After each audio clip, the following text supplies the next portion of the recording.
Bonjour à toutes et à tous, bienvenue pour cette présentation du rapport d'activité 2025 de la médiatrice des communications électroniques. Bonjour Valérie. Bonjour Henri. Valérie, vous avez été reconduite pour la 3e fois en avril 2025 en qualité de médiatrice. Nous sommes impatients de découvrir votre nouveau bilan d'activité de la médiation des communications électroniques pour l'année 2025. Je suis heureuse de partager avec vous mon rapport annuel 2025 que je peux en effet inscrire dans ma connaissance et mon expérience de médiatrice pendant ces 7 dernières années. 2025 a été à nouveau une année vertueuse, confirmant l'offre de qualité des services de communication électronique en France, les services clients performants chez les professionnels et la baisse de la conflictualité dans le secteur des télécoms. Je constate que cette année encore, que mon activité est totalement liée à la structure et à la conjoncture du marché des télécoms, ce qui explique un nouveau changement de palmarès des typologies de saisine en 2025. « 2025 a été une année très intéressante à nouveau. Pourriez-vous nous donner maintenant les faits marquants pour vous éclairer ? J'ai structuré ma présentation de l'année 2025 autour de 5 points saillants. Tout d'abord, l'année 2025 est marquée par la quasi-stabilité du volume des saisines après 3 années consécutives de baisse. Ce nombre peu élevé de saisines de la médiation des communications électroniques est atypique dans le paysage français de la médiation de la consommation, dont les volumes de saisines ont doublé depuis 2017, soit environ 210 000 saisines traitées en 2024, selon la Commission d'évaluation et de contrôle de la médiation de la consommation, la CECMC, dans son rapport 2022-2025. Si on rapporte le nombre de saisines, c'est-à-dire 7 506, au nombre d'abonnements de communication électronique en France, le volume des saisines est très, très faible. Selon moi, cela témoigne d'un secteur qui a appris la maturité aidant, après plus de 20 ans d'expérience de la médiation de la consommation, à gérer de mieux en mieux la relation avec ses clients et à adapter ses services aux évolutions du cadre juridique et réglementaire. Cette quasi-stabilité est également due au respect des engagements pris par les professionnels auprès de l'ARCEP pour déployer et améliorer la qualité de leur intervention et de leur réseau, ainsi que le résultat des investissements des opérateurs pour une meilleure couverture mobile. Nous avons pu constater par le passé que les consommateurs pouvaient ne pas être rigoureux dans le respect du processus de saisine. Qu'en est-il du sujet des dossiers recevables et irrecevables ? Les consommateurs ont été-ils plus minutieux cette année ? Eh bien non. Le taux d'irrecevabilité des saisines est encore trop élevé en 2025 et a même progressé. Mais c'est le cas pour l'ensemble de la médiation de la consommation selon la CECMC. Cela traduit encore une méconnaissance par les consommateurs des conditions de saisine des médiateurs. Spécifiquement dans le secteur des télécoms, il existe une méconnaissance ou une incompréhension par les consommateurs des 2 niveaux qu'ils doivent questionner chez les opérateurs avant de pouvoir soumettre leur dossier en médiation. Le service client et le service recours consommateur. Et ce, malgré les informations disponibles sur les différents supports de communication des professionnels et le site internet de la médiation des communications électroniques. Par ailleurs, je pense que certains consommateurs croient à tort que je suis un simple service client de leur opérateur pour lesquels ils peuvent s'exonérer des règles procédurales de la médiation de la consommation ou alors pensent que je suis un service public. Malgré la quasi-stabilité du volume de saisine en 2025, le nombre de propositions de solutions a semble-t-il augmenté. C'est bien cela ? J'ai rendu effectivement plus de propositions de solutions en 2025. 3029, malgré la complexité de certains dossiers et les délais d'analyse nécessaires pour construire des avis de qualité en droit et ou en équité. Je me réjouis de constater que sur 3 ans, la part des requêtes satisfaites poursuit sa progression avec une augmentation très importante des requêtes totalement satisfaites en 2025, soit 9 points de plus. Ces chiffres témoignent de l'activité soutenue de la médiation en 2025, corrélée à l'expertise et l'efficacité encore accrue des juristes sur les litiges soumis. C'est un vrai motif de fierté pour moi et mon équipe. Valérie, si on consulte vos précédents rapports, vous rendez les parties prenantes de la médiation consommateurs et professionnels très heureux de votre intervention de leur litige. En 2025, est-ce encore le cas ? Satisfait en tout cas. En 2025, 90% des consommateurs ont en effet accepté mes propositions de solutions, comme en 2024. C'est un taux très satisfaisant, d'autant que je ne donne pas toujours raison aux consommateurs. Tous les ans, je fais réaliser une enquête de satisfaction auprès des consommateurs m'ayant saisi pendant l'année, permettant ainsi une deuxième expression de leurs avis. En 2025, je constate avec satisfaction que le taux d'acceptation des propositions de solutions dans cette enquête est de 93%, en légère hausse par rapport à 2024. Sur tous les autres indicateurs, les résultats sont en hausse. Les professionnels, quant à eux, ont accepté mes propositions de solutions en 2025 à 95%, ce qui est là aussi un taux très satisfaisant. Je voudrais souligner qu'ils refusent très peu d'entrer en médiation et lorsqu'ils le font, leur refus est toujours justifié. Vous l'indiquiez en introduction, il y a donc un nouveau changement de palmarès des saisines en 2025. Oui, je constate un changement de palmarès des typologies de litiges cette année. Après 2 années, 2023 et 2024, où la fibre avait pris la première place des différends entre les consommateurs et les professionnels, le mobile reprend en 2025 la tête du palmarès des litiges, suivi par la fibre. L'ADSL confirme la 3e place du classement, poursuivant sa baisse constante depuis 2019. Les données 2025 marquent clairement la fin de ce réseau, amené à disparaître avec l'arrêt du réseau cuivre, déjà engagé dans certaines parties du territoire, et la migration des clients vers la fibre.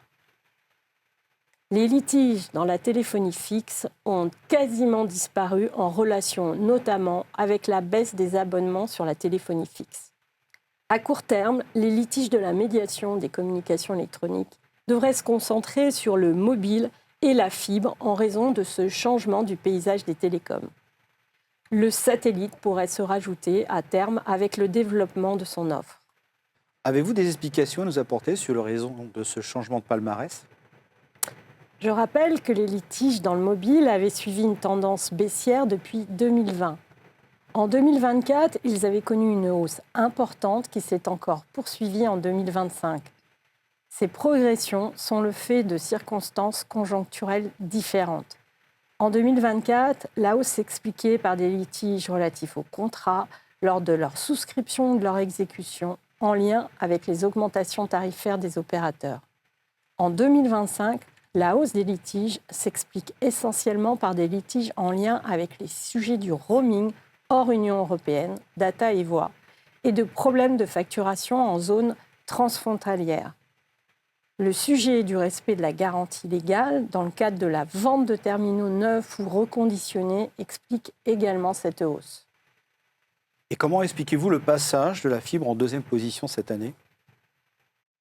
La part de la fibre, qui avait connu une progression spectaculaire depuis 2019, est en baisse en 2025, passant effectivement en 2e place des litiges que j'ai dû traiter.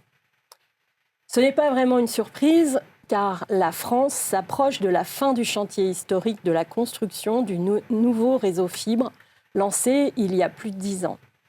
On assiste donc à un ralentissement des déploiements et des disparités territoriales.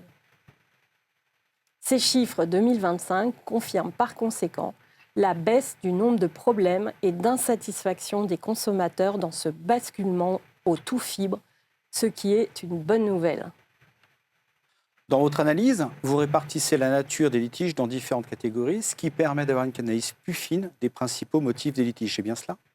C'est bien cela. Et le palmarès des 3 premiers motifs de litige reste inchangé depuis 3 ans. Problèmes techniques, contrats et facturation. mais ils sont maintenant répartis à parts égales en 2025. Les problèmes techniques restent la première source des différends avec les consommateurs dans la fibre, mais ils sont en baisse depuis 2024, marquant la montée en qualité des raccordements et de l'installation chez chez les consommateurs. Les litiges en lien avec les contrats sont la conséquence sur le marché de la fibre devenu mature des premiers changements d'opérateurs commerciaux par les consommateurs. C'est ce qu'on appelle le churn. Il s'agit de litiges sur la portabilité, l'information précontractuelle et les modifications de contrats. La facturation représente quant à elle le premier motif d'insatisfaction des consommateurs dans le mobile. Les litiges en lien avec les contrats dans le mobile sont dus à l'information précontractuelle perçue comme mauvaise par les clients ou par un désaccord des clients sur les modifications contractuelles de leurs contrats en lien avec les augmentations tarifaires des opérateurs. Dans la catégorie contrat, les litiges liés à la garantie légale dans le cadre de la vente de terminaux neufs et reconditionnés ont également augmenté.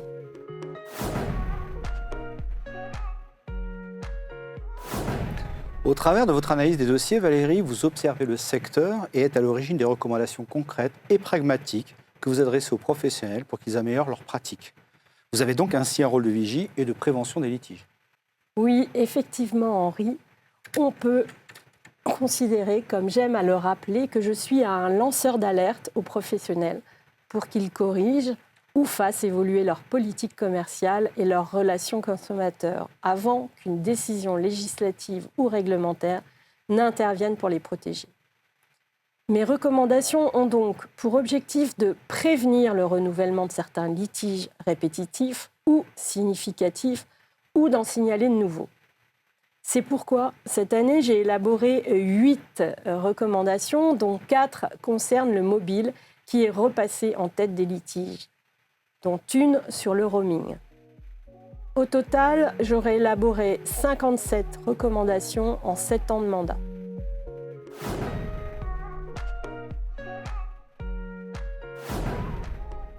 Chaque année, Valérie, vous nous partagez votre quotidien et votre expérience de médiatrice, en présentant dans votre rapport annuel des exemples de médiation qui montrent la diversité des saisines, ainsi que l'analyse experte et fine qui doit être réalisée pour construire une proposition de solution. Oui, tout à fait. J'ai proposé 7 exemples cette année que je vous invite à lire dans mon rapport annuel 2025. 3 concernent la fibre, dont une sur le non-respect des règles de responsabilité pour le raccordement de la fibre sur la voie publique au droit du terrain. 3 portent sur le mobile. L'une d'entre elles a trait au piratage des données des consommateurs. L'autre au roaming. Et une sur l'ADSL.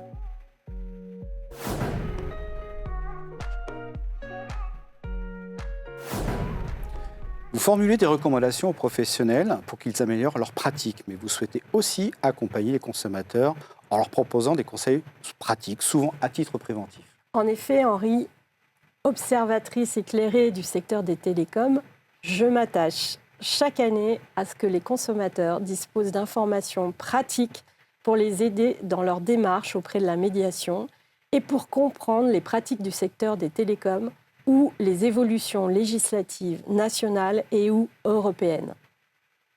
Dans cet objectif, il y a sur le site de la médiation 29 fiches pratiques, dont 2 nouvelles cette année sur comment se protéger contre les fraudes et connaître les impacts de l'arrêt de la 2G, 3G. La fiche sur l'arrêt du cuivre, ses étapes et les incidences pour les consommateurs a quant à elle été mise à jour. Les consommateurs peuvent également trouver 6 nouvelles vidéos courtes, les minutes conso, pour des questions qu'ils se posent fréquemment. Par exemple, à qui incombent les travaux pour obtenir le raccordement de ma maison à la fibre? Ou comment utiliser mon forfait lors d'un voyage à l'étranger sans que ma facture augmente? Un quiz est également disponible sur le site internet pour guider le consommateur et l'aider à vérifier que son dossier est bien éligible à la médiation et que je peux le déclarer recevable.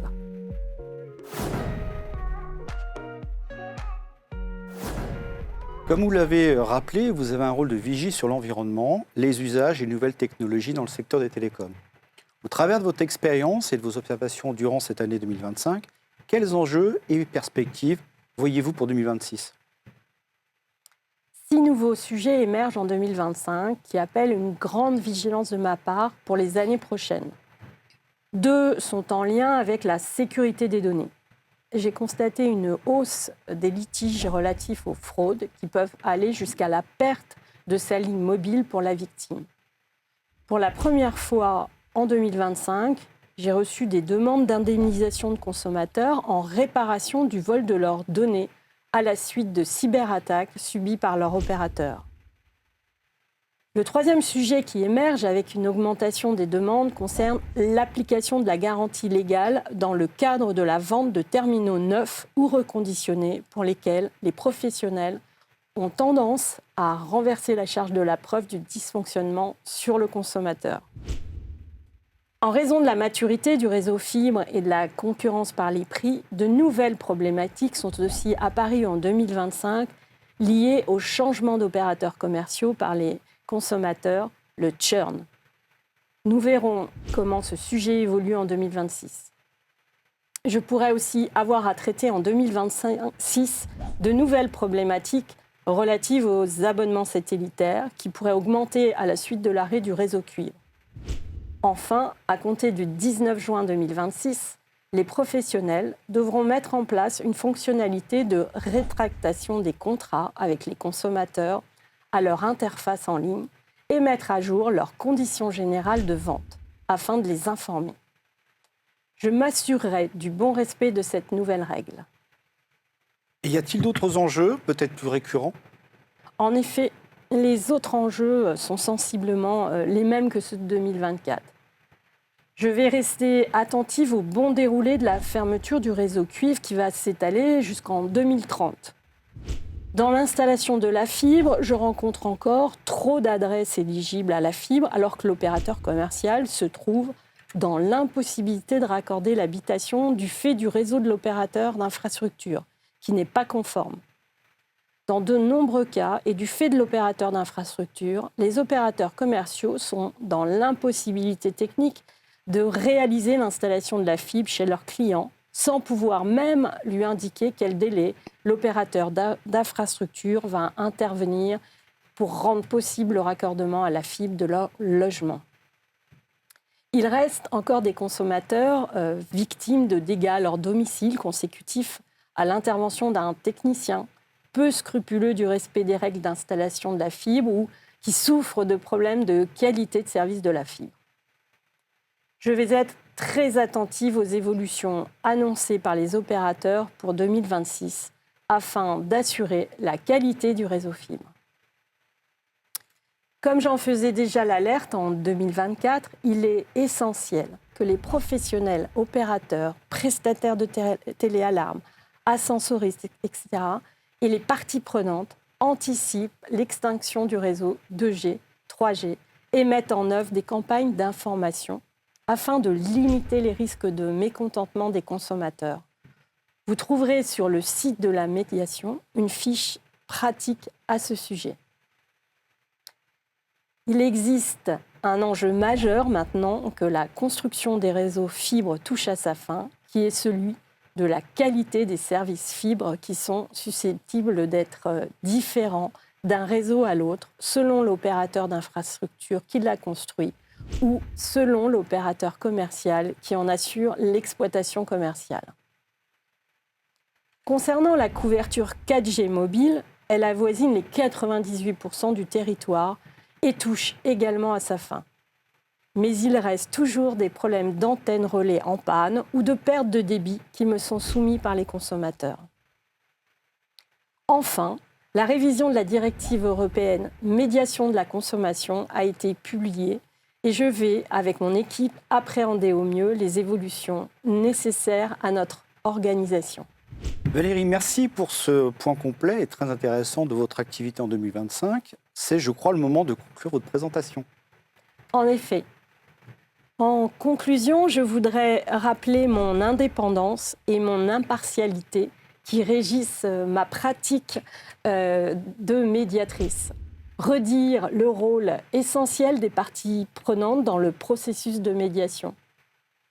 Je tiens à remercier mon équipe et l'Association de la médiation des communications électroniques qui m'apportent les moyens nécessaires à l'exercice de ma mission. J'espère, comme chaque année, que la publication de mon rapport d'activité sous une forme digitale vous apportera toutes les informations utiles sur mon activité. C'est le seul rapport conçu par une médiation de la consommation en France et en Europe sous un format digital. Et je vous invite à le lire en ligne sur le site de la médiation des communications électroniques. Merci Henri de cet échange et merci à tous et à tous de votre attention.